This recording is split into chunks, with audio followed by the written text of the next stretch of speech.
It was a gray afternoon, the kind that sneaks up on you and wraps itself around your shoulders like a damp shawl. I stood in the kitchen, watching the steam rise from the kettle, my mind wandering far from the sound of boiling water. Outside, the leaves whispered secrets, swaying gently in the chill, while inside, an uninvited heaviness settled over me. My husband David was in the next room, his voice sharp as he spoke on the phone. I could only catch fragments of his conversation, but they were enough to fill me with dread. Words like facility, safety, and best interest floated through the air, laden with an undercurrent of finality that made my stomach churn. I had always admired David's decisiveness, his ability to navigate the world with the confidence of a man who believes he has all the answers. But that day, as I absent-mindedly stirred the tepid water, I realized that his answers came at a cost. My parents. It wasn't the first time he had mentioned the nursing home. I had brushed it off, convinced he was merely caught up in his own ambitions, his well-meaning but misguided sense of duty. But now, as I listened to him wrap his words in a veneer of righteousness, a dark realization dawned upon me. He was serious. The kettle's whistle pierced the silence, yanking me back to the moment. I poured the hot water over the tea bags, watching the liquid swirl, darkening with the weight of my brewing thoughts. I thought of my parents, vibrant and full of life, laughing in their sunlit garden, surrounded by the memories they had cultivated over decades. They weren't ready to be put away like worn-out shoes. "Claire!" David called, pulling me from my reverie. His voice was firm, commanding. "Come here for a second." I wiped my hands on a dish towel and stepped into the living room, where he stood with the phone still pressed to his ear, his expression resolute. "I just spoke to the director," he said, a note of triumph in his voice. "We can move them in next week." My breath caught in my throat, a mix of disbelief and anger igniting a fire within me. "David, you can't just—" "Claire, they need care. They can't keep living alone. It's unsafe." His tone was clipped, the finality of his words striking me like a physical blow. "They're not helpless. They can manage just fine." I felt a surge of protectiveness rise within me, each syllable carrying the weight of years spent watching them thrive. David's expression shifted, impatience flashing across his face. "This isn't about them. It's about what's best for everyone. You're not thinking clearly." I wanted to scream, to shake him, and make him see the truth that loomed before us. But instead, I stood silent, the realization settling in like a cold draft. He had made up his mind. As the days passed, the reality of the impending eviction loomed over me like a storm cloud, dark and foreboding. I visited my parents, attempting to act normal, but the laughter felt hollow, a thin veneer masking the truth. I could see the worry etched into my mother's brow, the way my father's hands trembled slightly as he poured tea. "They're just worried about you," I told them, the words tasting bitter on my tongue. I wanted to protect them, but how could I when the threat was sitting across the dinner table from me? The day they were moved, I stood by as David made arrangements with a steely efficiency that made my heart ache. I could feel their pain as they looked back at the house, their sanctuary, their home, being stripped away. I wanted to fight, but my voice felt trapped beneath layers of hurt and betrayal. As they were loaded into the car, my mother glanced back at me, her eyes wide with confusion and sorrow. "We'll be okay, sweetheart," she said, her voice quaking. But I knew better. This was not okay, and then it hit me, a moment of clarity amid the chaos. I was done being silent, done letting David dictate the terms of my life and my family's. Beneath the sadness lay a simmering rage, and I felt it bubbling to the surface. I would find a way to reclaim my power, not just for myself, but for my parents as well. As I watched the car pull away, a plan began to take shape in my mind, one that would unravel the threads of David's control. I might have lost this battle, but the war was just beginning. I would show him that the heart, when ignited by love and fury, could forge a path to revenge he never saw coming. And so, the quiet storm began to brew within me, a promise of reckoning whispered by the rustling leaves outside. The first chapter of my defiance had been written. The days that followed my parents' eviction were punctuated by a strange emptiness, like the silence left in the wake of a thunderstorm. I moved through the house with the weight of a ghost, each room echoing with the laughter that had once filled them.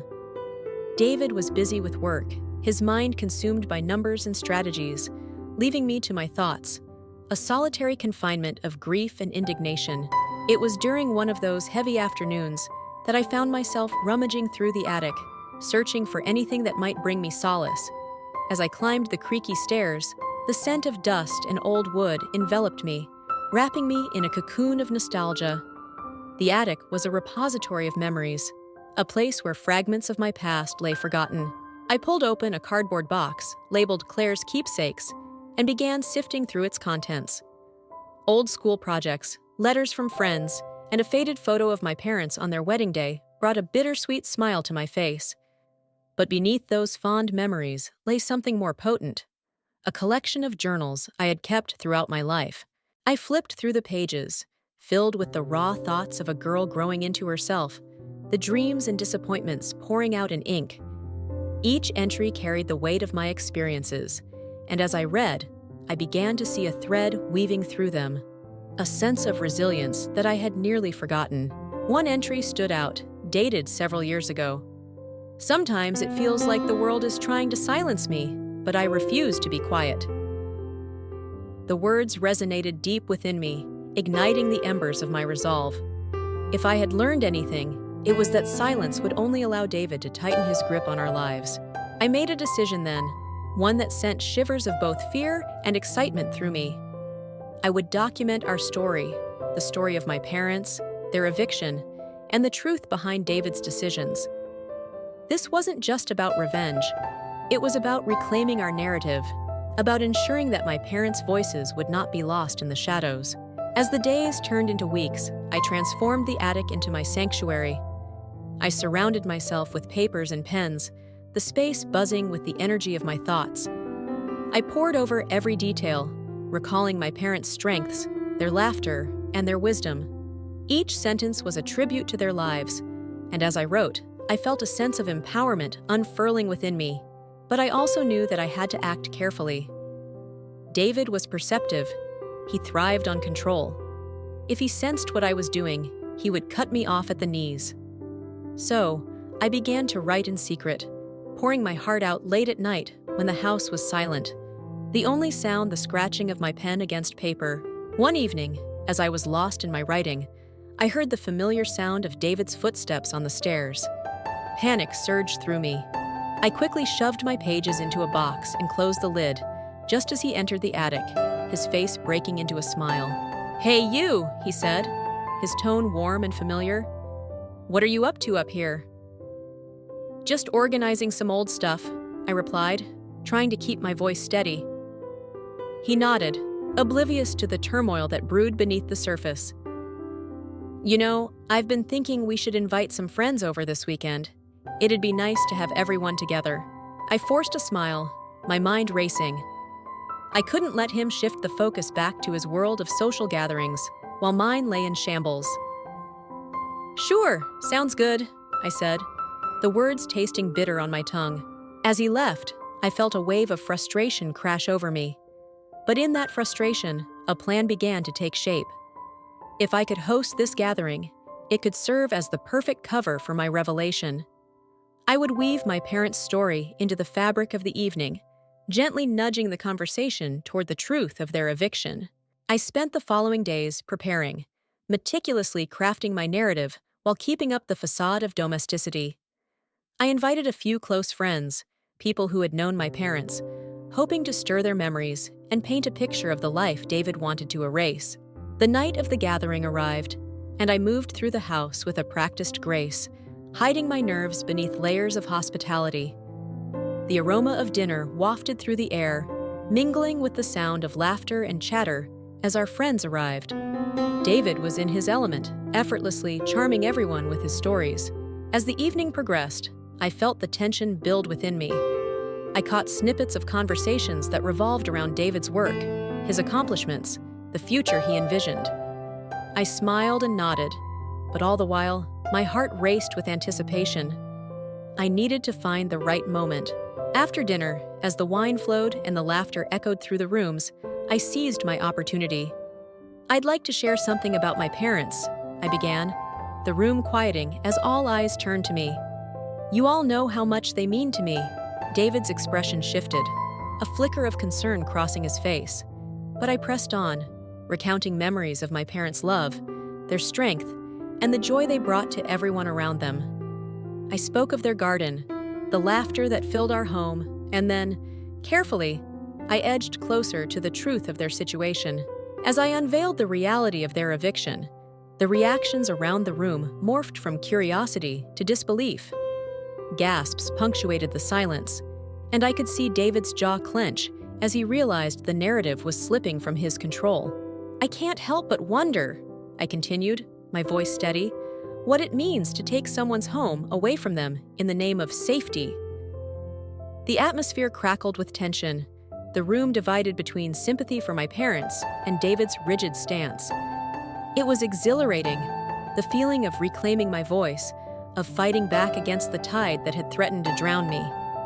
In that moment, I felt the seeds of defiance take root. The storm I had been nurturing was finally beginning to unfold, and I was ready to face whatever it would bring. The quiet after the storm would no longer hold me captive. It would become the space where I found my strength. The evening's revelations hung in the air long after our friends had left, the echoes of their gasps still vibrating in my mind. David had remained silent, his face a mask of tight-lipped composure, but I could see the fury simmering just beneath the surface. It was a look I had come to know well, one that promised confrontation. As the last of the dishes clattered into the sink, I felt the weight of the moment settle around me. I hadn't just shared a story. I had ignited a spark of rebellion that could either consume me or set me free. I was trembling with adrenaline, but beneath it lay a current of fear. When David finally spoke, his voice was low and edged with restraint. "What the hell were you thinking, Claire?" I turned to face him, bracing myself against the cool countertop. "I was thinking about my parents, about what you did to them." His eyes narrowed, the familiar flicker of defensiveness flashing across his face. "You mean what I did for them? You saw how they were struggling. They needed help."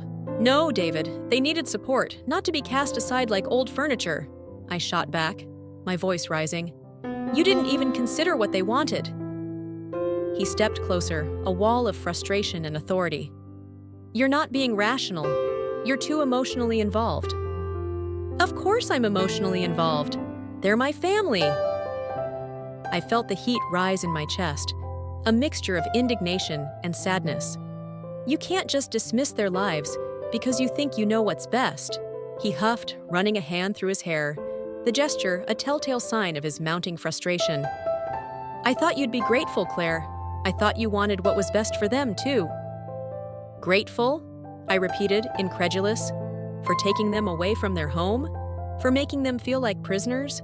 For a moment, silence enveloped us, thick and suffocating. I could see the wheels turning in David's mind, but he was losing control of the narrative, and that frightened him. "I thought you were on my side," he finally said, his voice almost a whisper. "Well, I am on their side," I corrected, the strength in my voice surprising even me. "And if that means standing against you, then so be it." His gaze flickered with a mix of anger and disbelief. "You're being dramatic. This isn't a fight you want to start." "Maybe it's a fight I need to start," I replied, a resolve settling in my bones. As he stormed out of the room, I felt a rush of emotions: fear, anger, but above all, determination. I was ready to embrace the consequences, ready to step into the light after years spent in David's shadow. The following days were steeped in tension. David was distant, the air between us thick with unspoken words and unresolved conflict. He spent long hours at work, burying himself in projects while I poured my heart into my writing. The attic became my refuge, a place where I could hone my story, sharpening it like a blade, preparing for the battles ahead. But while I busied myself with words, I couldn't shake the feeling that David was plotting his counterattack. He had always been a man who thrived on control, and the loss of it would only intensify his resolve. One evening, After a long day of writing, I decided to take a walk to clear my head. The crisp autumn air enveloped me, each breath a reminder of the change that had begun to take root within me. As I strolled through the neighborhood, I noticed the familiar sights: children playing, leaves crunching underfoot, laughter spilling from nearby homes. But my heart was heavy with the knowledge that my parents were trapped in a place that felt foreign and cold. In the distance, I saw a woman sitting on her porch, her gray hair glinting in the fading sunlight. It was Mrs. Henderson, a neighbor who had known my family for years. I approached her, feeling an instinctive pull toward the warmth of familiarity. "Claire, dear, it's good to see you," she called, her voice a melodic balm. "Hi, Mrs. Henderson. How have you been?" I replied, taking a seat beside her. "Oh, you know how it is. The world keeps turning, even when it feels like everything is falling apart," she said, her eyes softening as she looked at me. "I've been thinking about your parents. I miss seeing them around." Her words struck a chord deep within me. "They're in a nursing home now," I said, forcing the admission past the lump in my throat. "Such a shame," she sighed, shaking her head. "They were such vibrant people, always had a smile to share. I can't imagine how they're adjusting." The warmth of her words fueled the fire inside me. "They're struggling," I admitted, the truth spilling out. "They feel lost, and it breaks my heart to see them like this." Mrs. Henderson reached out, placing a gentle hand on my arm. "You know, dear, the community has always loved your family. If you ever need help, don't hesitate to ask." I felt a flicker of hope at her words, a small spark of solidarity in a world that felt increasingly isolating. "Thank you," I said, a wave of gratitude washing over me. As I walked back home, I realized that I wasn't alone in this fight. The people in my life were not just bystanders. They were allies waiting to be rallied. It was time to harness that support, to show David that his control was an illusion. When I entered the house, I felt a surge of determination. David was sitting at the kitchen table, his laptop open, but the moment he saw me, he closed it with a decisive snap. "We need to talk," he said, the tension between us palpable. I squared my shoulders, ready to confront the man I had loved and challenged. The cracks in his facade were beginning to show, and I was ready to push through them. "All right," I replied, my voice steady. "Let's talk." The tension in the kitchen felt electric, each heartbeat echoing louder than the last. David's gaze locked onto mine, a mixture of frustration and determination etched across his face. The clatter of the world outside faded into a dull hum, leaving only us suspended in that charged space. "I can't believe you'd bring our friends into this," he said, his voice low and clipped. "You've put them in an uncomfortable position." "I didn't put them there, David. You did," I shot back, my heart racing. "You've made decisions about my parents without even consulting me. You've made me feel like I have no voice in my own life." "Your parents needed help, Claire." His voice rose, filling the room with an urgency that felt suffocating. "This isn't just about you or me. It's about what's best for them." "What's best for them?" I repeated incredulously. "Or what's best for you? You wanted to play the hero, didn't you? Make it look like you're saving them from themselves?" He opened his mouth to argue, but I could see a flicker of doubt in his eyes. Maybe, just maybe, he was beginning to realize that his intentions had been clouded by his own need for control. "Do you even know what they want?" I pressed, my voice softer now, tinged with desperation. "Have you asked them how they feel about being uprooted from their home?" David's shoulders slumped slightly, and I could see the battle within him. "It's not that simple," he murmured, almost to himself. "They weren't themselves anymore. No, they weren't. But that doesn't mean you get to decide their fate." I stepped closer, emboldened by the conviction I felt for my parents. They deserved to be treated with dignity, not to be swept away like some forgotten project. Silence enveloped us, thick and suffocating. I felt my pulse thrumming in my ears as I took a breath, trying to gauge his reaction. His expression softened, just a fraction, but it was enough to give me hope.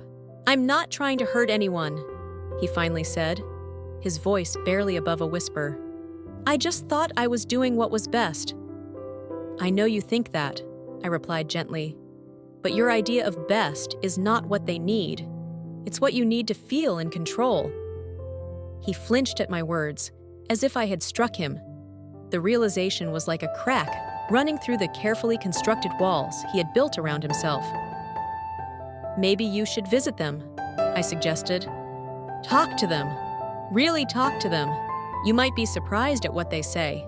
He shook his head, frustration bubbling back to the surface. "I don't need to talk to them to know they need help." "Then you're not really listening." The fire within me flared, igniting a passion that I hadn't fully recognized before. "And if you refuse to listen, then I'm not sure how we can move forward." David's silence spoke volumes. The weight of our argument hung heavy in the air, a palpable reminder of the rift that had formed between us. As he turned away, I could see the struggle etched in his features, between his desire to be right and the dawning realization that maybe he wasn't. I stepped back, suddenly weary from the emotional exchange. The adrenaline that had surged through me began to dissipate, leaving behind a weariness that felt profound. The stakes had never been higher, and the path ahead seemed shrouded in uncertainty. In the days that followed, I focused on my writing, pouring my heart into each page, crafting a narrative that felt both liberating and frightening. I began to weave in the stories of my parents' lives, moments that defined them, illustrating the love and joy that had been displaced. I reached out to friends and neighbors, gathering snippets of their memories of my parents, letting their voices blend into my own. I was determined to create a collective memory that David could not dismiss, a tapestry woven from love, laughter, and resilience. But while I immersed myself in this project, David grew increasingly withdrawn. The distance between us widened, an unspoken chasm that neither of us seemed willing to bridge. He worked late, avoided eye contact, and the warmth that once defined our home began to dissipate, replaced by an uncomfortable silence. One evening, as I prepared to meet with Mrs. Henderson and a few other neighbors to share stories, I found myself staring at the blank page before me. Doubt began to creep in, whispering insidiously that I was waging a losing battle. Was I truly strong enough to confront David? Would sharing my parents' story really make a difference, or would it only push him further away? But just as those thoughts threatened to swallow me, I felt a surge of determination. My parents' lives were worth fighting for. I remembered their laughter, the way they filled a room with their presence. I couldn't let that be forgotten. As I gathered my notes and prepared to leave, I caught sight of David in the living room, his expression one of deep contemplation. I hesitated, contemplating whether to reach out or to let the silence remain. "Claire?" he finally called, breaking the stillness. "Can we talk?" I took a deep breath, the weight of the moment pressing down on me. "What do you want to talk about?" I replied, trying to keep my tone neutral. "I want to understand," he said, his voice steadier now. "About your parents, about what they mean to you. I need to know why this matters so much." The cracks in his facade were widening, and I felt a glimmer of hope. "It matters because they're not just my parents. They're people with stories, dreams, and a legacy. They deserve to be treated with respect, not as burdens to be managed." As I spoke, I could see the gears turning in his mind. Maybe, just maybe, we were on the brink of something. The journey ahead would be fraught with challenges, but for the first time in a long time, I felt the tides shifting. The storm within me was far from over, but perhaps I wasn't alone in facing it. We had begun to unravel the threads of our lives, and I was ready to see where they would lead. The days rolled on, and the autumn sun hung low in the sky, casting long shadows that felt like whispers of what was to come. My heart raced with anticipation, but the uncertainty of our situation loomed larger with each passing moment. David's willingness to listen had opened a door, but I knew we were standing at the precipice of a deeper conflict. That weekend, as the sun dipped below the horizon, I prepared for the gathering at Mrs. Henderson's house. It felt like a subtle revolution, a quiet insurrection against the silence David had imposed. I was bringing my parents' story into the open, inviting their friends and neighbors to share their memories. As I arranged a few dishes on a table, I felt a flutter of nerves. What if David showed up? What if he didn't? Either way, I had to stand firm. I wanted him to understand the gravity of what he had done, to see that my parents were more than just his misguided project. Mrs. Henderson greeted me at the door, her warm smile instantly easing some of my tension. "Claire, dear, you're just in time. Everyone's excited to share their stories." The room buzzed with a comforting energy as I mingled with familiar faces. Laughter spilled from the corners as people recounted their memories, their voices rising and falling like music. Each story reminded me of the richness of my parents' lives, tales of community gardens, summer barbecues, and heartfelt conversations under the stars. But as I listened, I felt a twinge of anxiety.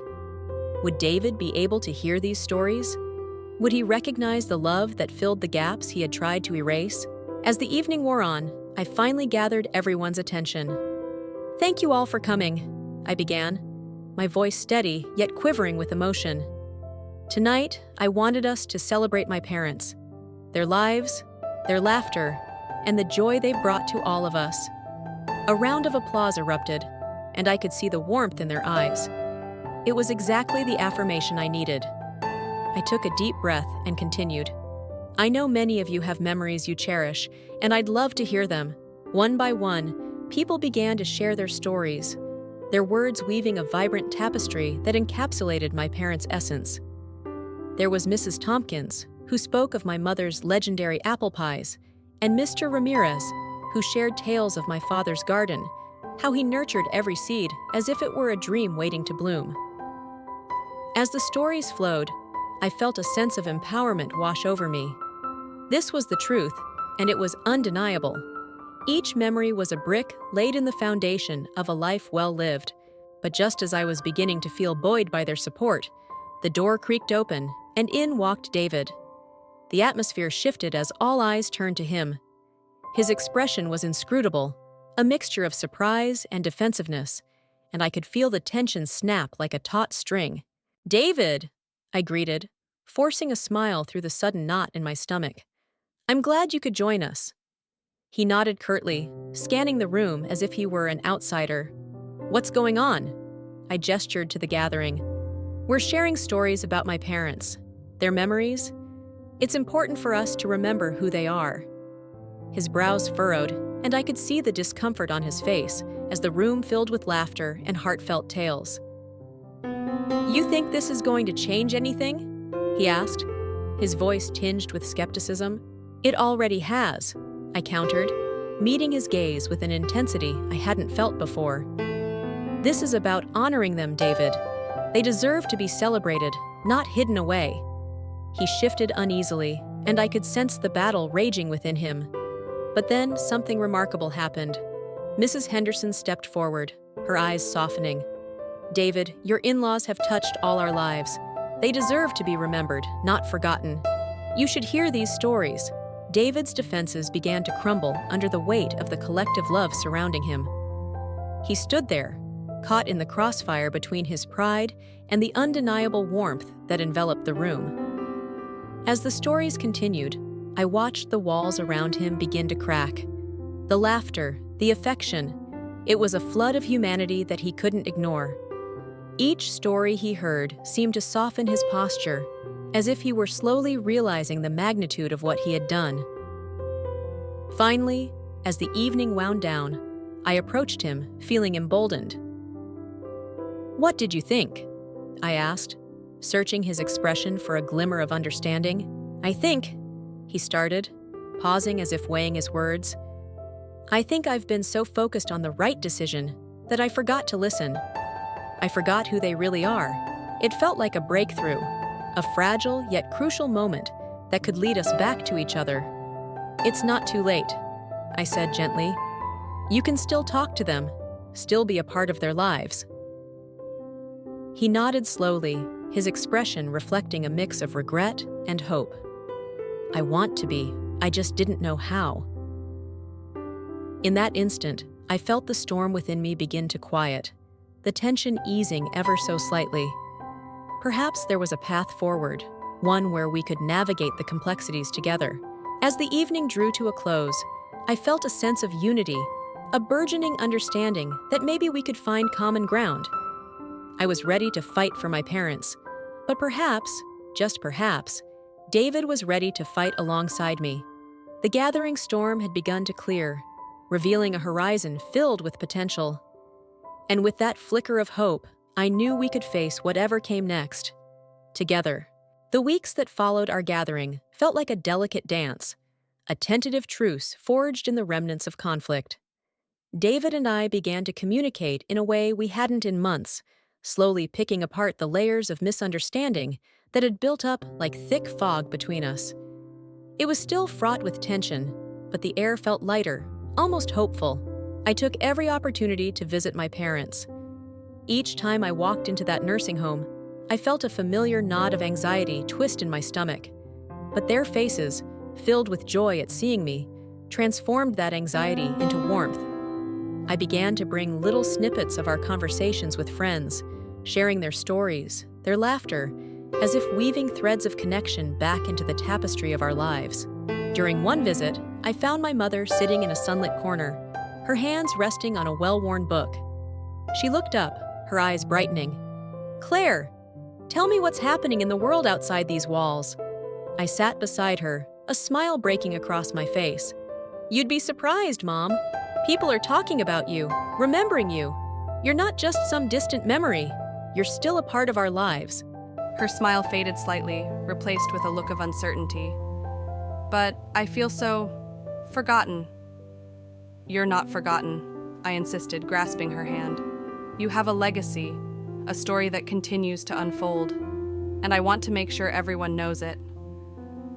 As I shared the tales from our gathering, I watched her posture shift, a flicker of pride returning. "I didn't know I mattered so much." "You matter more than you realize," I said, my voice steady. "And we're going to show everyone just how much."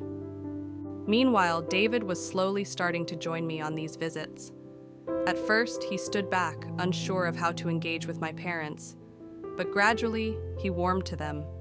He began to listen, really listen, to their stories and concerns, and I could see the gradual transformation in his demeanor. One evening, as we sat together in my parents' room, David shared a memory of his own childhood, a story about his grandmother's garden. As he spoke, my mother's eyes lit up, and for the first time, I saw a spark of genuine connection between them. "Gardening is like life," my father interjected, his voice rich with experience.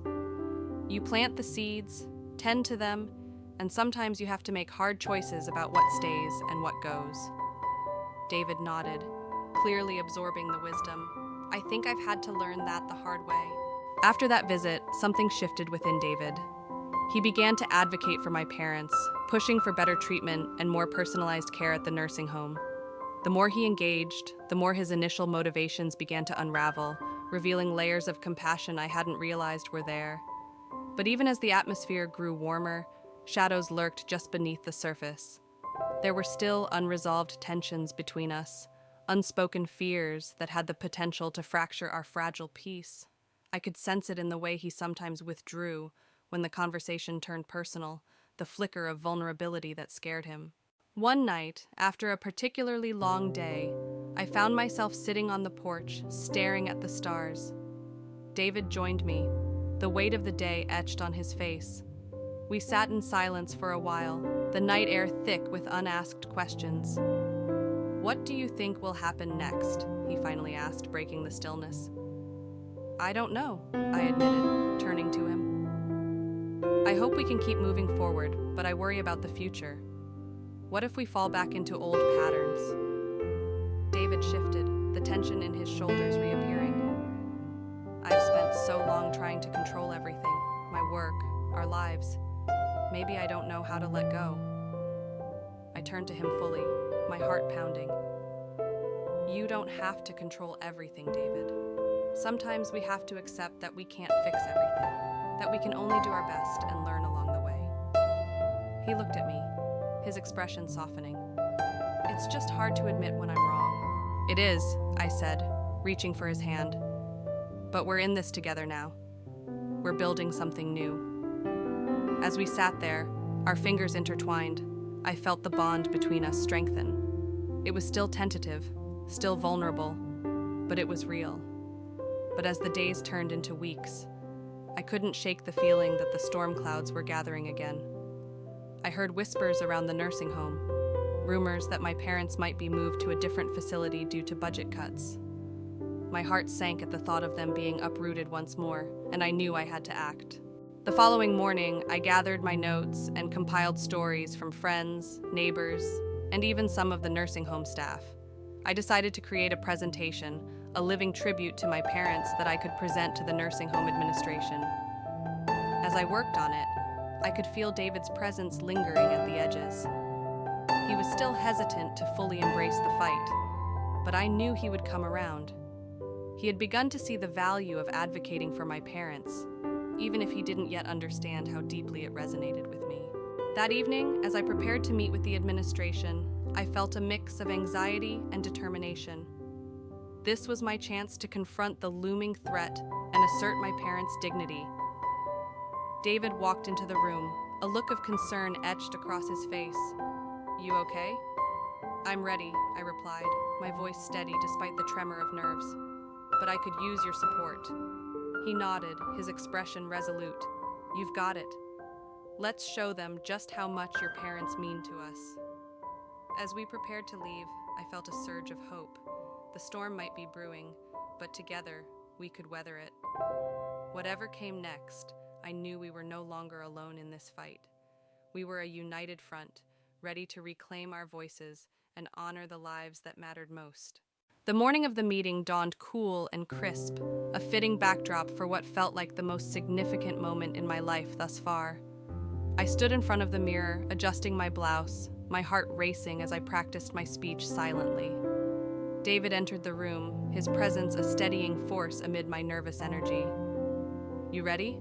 he asked, his voice a mix of encouragement and concern. "As ready as I'll ever be," I replied, forcing a smile. "I just want them to see my parents for who they really are." David stepped closer, placing a reassuring hand on my shoulder. "They'll see it. You've poured your heart into this. Just speak from that place." We arrived at the nursing home's administrative office, the fluorescent lights flickering overhead as we walked through the sterile hallways. My palms felt clammy, and I could hear my heartbeat pounding in my ears. But with David by my side, I felt anchored, fortified against the swirling doubts. The room was filled with the administrators, stern faces behind polished desks, their expressions unreadable. I took a deep breath, feeling the weight of their expectations pressing down on me as we settled into our seats. "Thank you for meeting with us," I began, my voice steady but warm. "I'm here today to discuss the well-being of my parents and to present the community's view of their lives." As I spoke, I could see David listening intently, his eyes focused on me, and it bolstered my confidence. I shared stories from our gatherings, anecdotes from neighbors, and the cherished memories that showcased the love my parents had spread in our community. I passed around printed copies of the stories and photos I had compiled, watching as the administrators flipped through the pages. There were moments of laughter and reflection, glances exchanged among them that hinted at a growing realization of the depth of my parents' impact. But as I neared the end of my presentation, I felt a knot forming in my stomach. "I understand that budget cuts may affect the services provided here," I said, my voice firm. "But I urge you to consider not just the costs, but the lives that are at stake. My parents deserve dignity in their twilight years, just as they've given so much to others." A silence fell over the room, the weight of my words hanging in the air. One of the administrators, a woman with a kind face, leaned forward. "Claire, we appreciate your passion truly, but budget constraints can be difficult to navigate." "I understand," I replied, my heart pounding, "but we can't measure their worth in numbers. We must find a way to give them the care they need. I'm willing to work together, to gather support from the community. They deserve a chance to thrive, not just survive." Another administrator, a man in a sharp suit, crossed his arms. And what exactly do you propose? More funding is not as simple as just wanting it. I could feel my resolve trembling but pushed through. I propose community involvement, fundraisers, volunteer programs, whatever it takes. We need to come together to honor the people who have given so much to us. David spoke up, his voice steady and resolute. I stand behind Claire's proposal. We can mobilize the community. We've seen the impact my in-laws have had, and it's our responsibility to ensure they receive the same care and love they've shared. The administrators exchanged glances, their expressions shifting from skepticism to contemplation. It felt as if we were gaining ground, but I knew we still had a long way to go. Let's take this into consideration, the kind-faced administrator finally said. We appreciate your advocacy. If you can gather a formal proposal outlining your plans, we'll review it and discuss potential solutions. As we left the meeting, a sense of relief washed over me, but I also felt the weight of what lay ahead. Did you see that? I exclaimed, unable to contain my excitement. They're willing to listen. David smiled, a mixture of pride and gratitude in his eyes. You did amazing. You fought for them, Claire, and we'll keep fighting. The next few weeks turned into a whirlwind of activity. We organized meetings with neighbors, rallied support, and brainstormed fundraising ideas. With every new connection, I felt the momentum building, a collective voice rising to honor my parents. But amidst the excitement, I could feel the undercurrents of tension creeping back into our home. While David had stepped up to help, I sensed a lingering discomfort in him, a fear of what it meant to fully embrace this fight, to stand alongside me in a battle that felt deeply personal.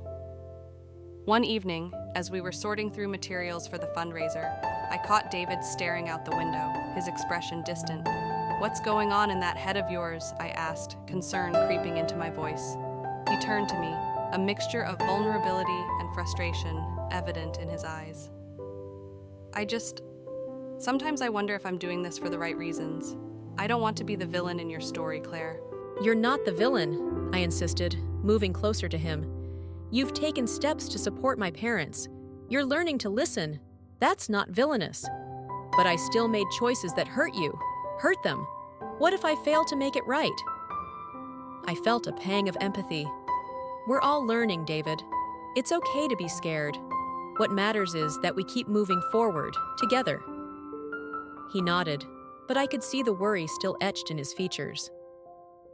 I just want to be better for you, for your parents. I believe you are, I reassured him, my heart swelling with a mixture of affection and hope. Let's keep pushing forward. We're a team now. As we continued to prepare for the upcoming fundraiser, I felt the strength of our partnership growing, even amid the uncertainties. We were no longer just two people navigating their own paths. We were united in a shared purpose, fighting for something that mattered deeply to us both. But even as we worked tirelessly, I couldn't shake the feeling that another storm was brewing on the horizon. The nursing home administration had been quiet, and I knew they were weighing their options. And with the weight of our collective hopes resting on this initiative, I felt a mixture of excitement and dread about what lay ahead. We were on the precipice of change, and I could only hope that we would emerge stronger on the other side. Whatever challenges awaited, I was ready to face them. Alongside David, and with my parents' legacy guiding us forward. The day of the fundraiser arrived, and the atmosphere was electric with anticipation. The community hall, a humble space adorned with colorful banners and handmade decorations, buzzed with the chatter of familiar faces and new allies. I stood at the entrance, feeling a mixture of excitement and anxiety as I watched people trickle in, each one carrying a piece of my parents' legacy with them. David was by my side, his presence a comforting anchor amid the whirlwind. We had worked tirelessly to make this event a success, and now it was time to see if our efforts would pay off. "Are you ready for this?" he asked, his voice laced with both pride and concern. As ready as I can be," I replied, glancing around at the smiling faces. "This is about them, about honoring their lives." We took our places at the front of the room, the sound of laughter and conversation filling the air. I felt a rush of gratitude for everyone who had come to support my parents, to celebrate their lives, and the impact they had made on the community. Once everyone settled, I stepped up to the microphone, my heart pounding as I looked out at the crowd. "Thank you all for being here today," I began, my voice steady. "This event is a testament to the love and support that surrounds my parents, and it reflects the lives they have touched." As I spoke, I shared stories from our gatherings, the laughter, the warmth, the connections that defined my parents' lives. I could see people nodding, smiles spreading across their faces as they remembered their own moments with my family. David stood beside me, his hand resting reassuringly on my back. "We've all been inspired by Claire's parents," he said, his voice ringing with sincerity. "This is a chance for us to give back to them, to ensure they continue to receive the care they deserve." The room erupted in applause, and I felt a swell of hope. This was our moment, a collective effort to ensure my parents were honored not just as individuals, but as integral parts of our community. As the afternoon progressed, donations began pouring in, people coming forward with not just money, but heartfelt messages and pledges of support. The energy in the room was palpable, a beautiful reminder of what it meant to be part of something larger than ourselves. Toward the end of the event, I looked out at the crowd, feeling overwhelmed by gratitude. "This is just the beginning," I said, my voice trembling slightly. "Together, we can advocate for my parents and for all the residents here. We can ensure that their stories continue to be told, that they remain cherished members of our community." The applause that followed felt like a wave, washing over me and solidifying the bonds that had formed in that room. I could see David beaming, his eyes shining with pride, not just for me, but for the community we had helped to unite. As the event wrapped up, I took a moment to step outside for some fresh air. The cool breeze felt invigorating, a contrast to the warmth of the hall. I closed my eyes, allowing myself to savor the moment, the weight of the past months beginning to lift. Suddenly, I felt a presence beside me. I opened my eyes to find David standing there, a look of quiet contemplation on his face. "You were incredible today," he said, his voice soft. "You brought everyone together." I smiled, my heart swelling with appreciation. "We did it together." "Yeah," he agreed, glancing back toward the hall. "I think I finally understand what it means to really listen, to support. I never realized how much I needed this connection." I felt a surge of warmth at his words. "We're all learning, David, and I'm so proud of how far you've come." He reached for my hand, intertwining our fingers. "I want to continue this journey with you, not just for your parents, but for us." The sincerity in his eyes sent a shiver down my spine. I want that too. Together, we can face whatever comes next. As we returned to the hall, the atmosphere buzzed with excitement. We greeted friends, laughter echoing around us, and I could see the genuine joy on the faces of my parents' friends. Later that week, I received a call from the nursing home's administration. They had reviewed our proposal and were willing to make significant changes to improve care, including enhanced staff training and community involvement initiatives. My heart soared. This was proof that our efforts had not been in vain. In the following months, I saw my parents bloom again. Their smiles grew brighter, and the laughter that had once filled our home began to return. With David by my side, we fostered a renewed sense of connection, not just with my parents, but with each other. One evening, as we sat together in our living room, surrounded by pictures of family and friends, I turned to David. "I never imagined this is where we would end up." "Me neither," he said, his gaze softening. "But it feels right. This is what family is about, supporting one another, standing together in the face of challenges." As the sun dipped below the horizon, casting a warm glow through our window, I felt a profound sense of peace. We had weathered the storm, and though there would undoubtedly be more challenges ahead, I knew we were stronger now, together. With my parents' legacy guiding us, we had forged a path forward, one built on love, understanding, and resilience. And as I settled into the comfort of that moment, I realized that we had not only reclaimed their stories, but had woven new ones of our own, stories that would continue to unfold in the years to come.